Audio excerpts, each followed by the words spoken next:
Hello and welcome to another video on my channel.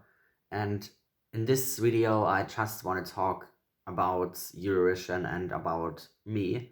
So this is a really personal video and probably the most personal video I will ever upload on YouTube. So I don't know if this will be a success or not, but I just want to tell you, and I also asked you on Twitter if you want to see it, my story, how I became a Eurovision fan. And I now decided to do it anyways. So here we go. I hope you like it. I hope you really enjoy this video and this story. And before we start, please give this video a thumbs up and subscribe to this channel. It would be really nice. I upload Eurovision stuff, and yes, of course, now there's not a lot to talk about because we are in the off season right now, but trust me, there will be some videos. And of course, in December, January, I will start again with the national final reactions. So if you want, please subscribe. It would be really nice. And also before we start, or you can also do it in the end or during this video, it would be really nice if you comment how you got a Eurovision fan. So how was your story and why are you a Eurovision fan? So would be also really nice. Probably we have something in common. So here we go, and I think it's just good to start at the very beginning. I was born in 2003, so I am right now 16 years old and will turn 17 in August. And I wasn't really in contact with the Eurovision Song Contest for a really long time. I think, if I remember it right, in 2009, I saw Alexander Rybak, the winner from Norway, in I don't know how many, but just in talk shows or TV shows in Germany after he won the Eurovision Song Contest. But I did not know that it was the Eurovision Song Contest. I was just like, okay, there was a guy who played on his violin and sang a bit, so I did not know what was going on and why he was there. So, but then in like, I don't know when it started, probably January, February 2010, when Germany started the national final, Unser Lied für Oslo, or Unser Star für Oslo, also called. And this was a show where lots of artists sang songs and many songs, and in the end, like in many shows, it wasn't only one show, it was I don't know how many, but in the end there was a winner, and the winner was Lena. Of course, you know that she won this show because she also won Eurovision that year. So, and in this year, it was after the final shows, after our national final, my mother listened to the song a lot. So you have to know she's Eurovision fan is the wrong word, but she just watched the contest since her childhood as well. So she also listened to Satellite right after it won. And then I was like, okay, it was played all over on the radio stations in Germany in 2010 after her Eurovision victory, but I did not know that it was Eurovision. I was just like, okay, I don't know what's going on, just a nice radio pop song, but I did not know the reason why it's still existing and why it's so successful. So I did not think about this. And in 2011, Lena participated again, and my mother listened to all of the songs from her because there was like a national final called Unser Song für Lena.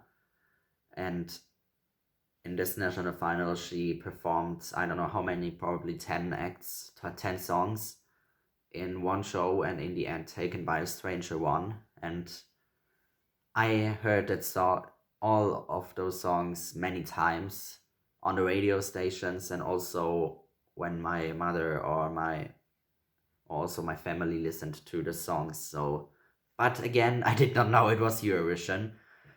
But then I don't know if it was in 2011 or 2012 when my mother was like, okay, there is something like soccer World Cup or European Championships also for music, and I think you might enjoy it as well.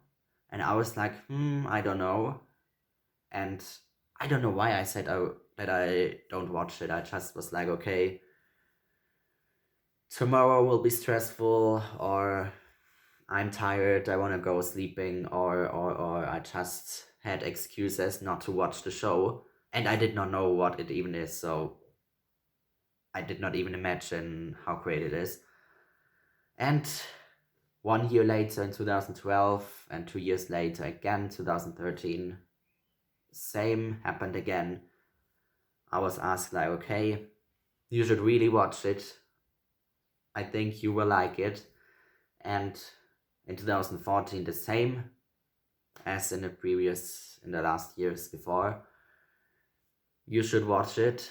It is like the Euro Cup in soccer, so you should watch it and all that stuff. And I was like, I was almost annoyed, like, okay, I will watch it once. I will watch it once. This was exactly how I said it back then. And it was only until Germany performed in 2014 and only the final. And I did not know anything about the songs and everything. And the only Eurovision entries I knew back then were Satellite and Euphoria, and only Teardrops. But again, I did not know that any songs of those participated in Eurovision or a contest like this. I was just like, okay, it's a nice radio song, but nothing more. But in 2014, I decided to watch it, and only the final, because my parents never watch semifinals, and they also never vote. So they were like, okay, it's a tradition for us, or for me, my mother said it, to watch this show Saturday night starting 21 o'clock in Germany here for 3 hours, and we will watch it like until we go to bed at 10:30 or something like this. I was 12 years old. Oh no, I wasn't even 12, I was 10 years old back then. And so I had to go to bed early and after Germany, and it was start number 12. So until this act, I had to go to bed. My parents even said, okay, I really love the Swedish act called Sanna Nilsson Andu, and I think that this is going to be the winner song, so you are allowed to watch it until Sweden, until the winner has performed. Now we know that Sanna did not win, Conchita won, but it was just back then before the contest, she was like, this is going to win. But I watched it only until Germany because, my parents still said, okay, it's too late, you have to go to bed. And I did not even tell it right now, but now it's the moment. In the first second, like, okay, in 2000, like, okay, let me start in this way. Like, the last 45 minutes before the grand final starts, there is a countdown show in Germany, and it is like live from Hamburg. And there's like also our spokesperson Barbara Schöneberger, she's there, and I'm sorry. And she's hosting this show, and a lot of artists are singing there, and it's like a pre-party, I would say. And since then I was like, oh, okay, it seems really big, okay.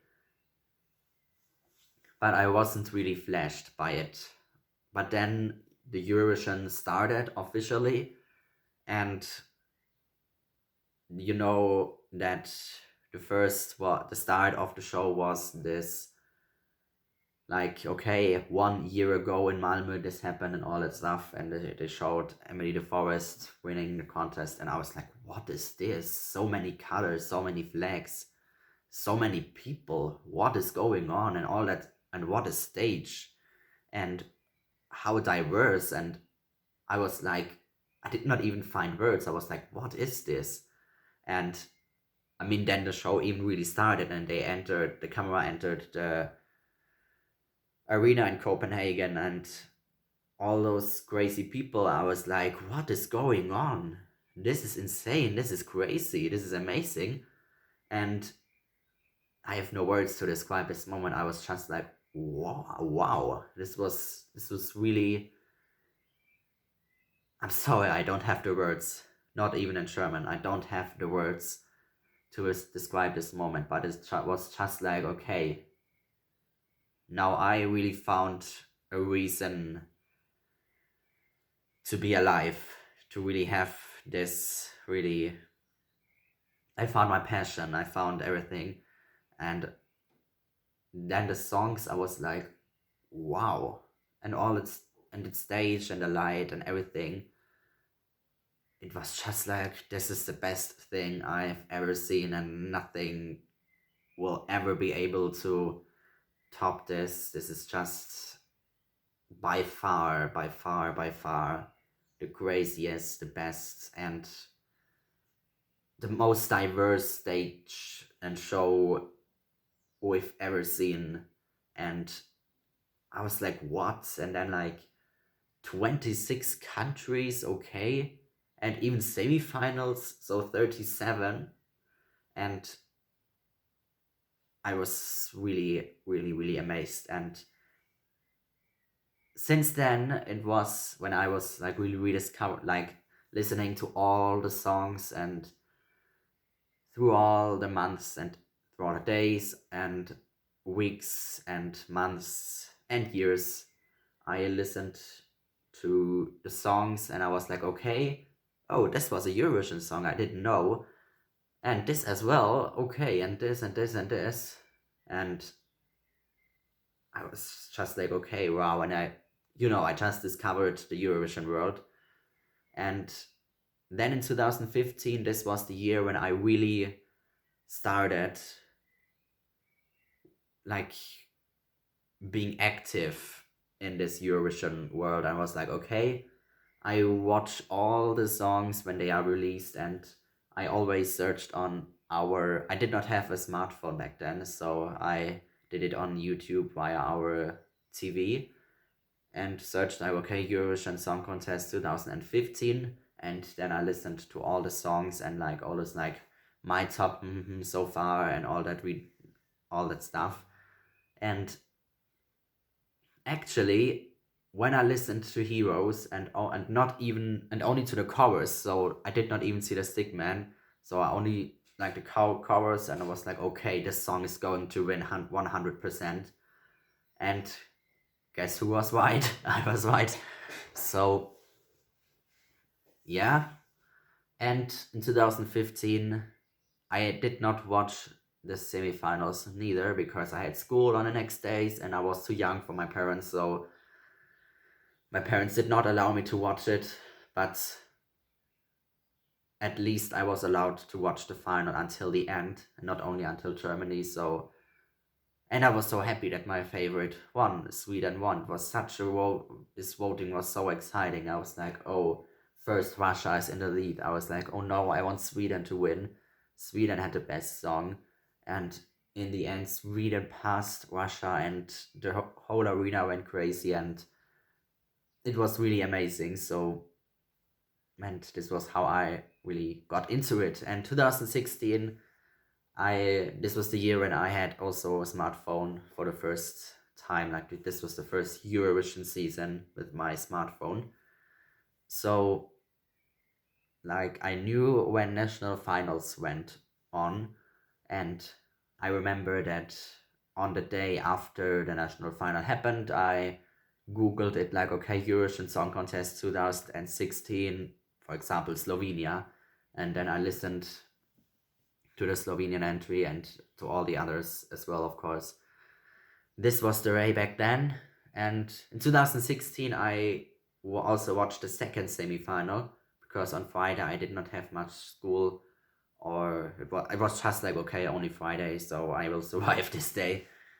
And of course, the final until the end. And 2017, I watched the first semi-final instead of the second, and also the grand final. And I really watched YouTube a lot, and like all my success, I can't even talk. All the videos that YouTube showed me on the start when I opened YouTube, I was like, okay, everything filled with Eurovision and national final and everything, and I listened to almost every national final song in 2017, and I had a huge favorite in like literally all national final entries. It was Emma's Circle of Light. It was in the Finnish national final, and I also really loved Mayet A Million Years. So I had like those two. I was like, okay, they have to go to Eurovision. One of those has to win Eurovision 2017.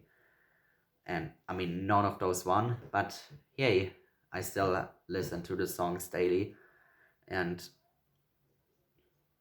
then I was like, okay, I have a huge favorite called Italy, Francesco Gabbani, and he did not win, and you know the story. And in 2017, in the end of the year, like after Christmas, I joined the Eurovision fandom on Instagram and Facebook, and was like, okay, there are even more crazy people out there who love this contest as much as I do. And I mean, I also joined a WhatsApp group about the Eurovision Song Contest, and I made friends, and I was really like, okay, now I'm really a part of this fandom. And I mean, I have so many friends in this fandom right now. I have friends in Italy, I have friends in Germany, I have friends in Finland, I have friends in Sweden, I have so many friends here in this fandom, and so much contact with all of them. So they're really strong friendships because of the Eurovision Song Contest, because we are just as crazy as each other. So this is how I would describe it. And I also joined Twitter and all that stuff. So this was like, okay, now I'm finally here where I am right now. And then I started uploading YouTube videos, but I was just like, okay, I can also upload something on YouTube. How great is this? So let's just upload anything. And this is how I started with YouTube. And then I was like, okay, after Eurovision 2019, I uploaded like, okay, my ideal Eurovision 2019. So after 2018, of course, I uploaded my ideal Eurovision 2019 videos. And I really started with YouTube and reaction videos, and now I'm here and will forever be a part of this fandom of, I mean, a Eurovision fan anyway. So this is where I am. This is my Eurovision story. I hope you watched it until the end. I don't think that a lot watched it until the end, but if you are one of those, thank you for watching. And please let me know your story here down below in the comment section. And if you like this, give it a thumbs up and subscribe to the channel, and see you in my next videos. And yes, more content will come. So thank you for watching, and bye.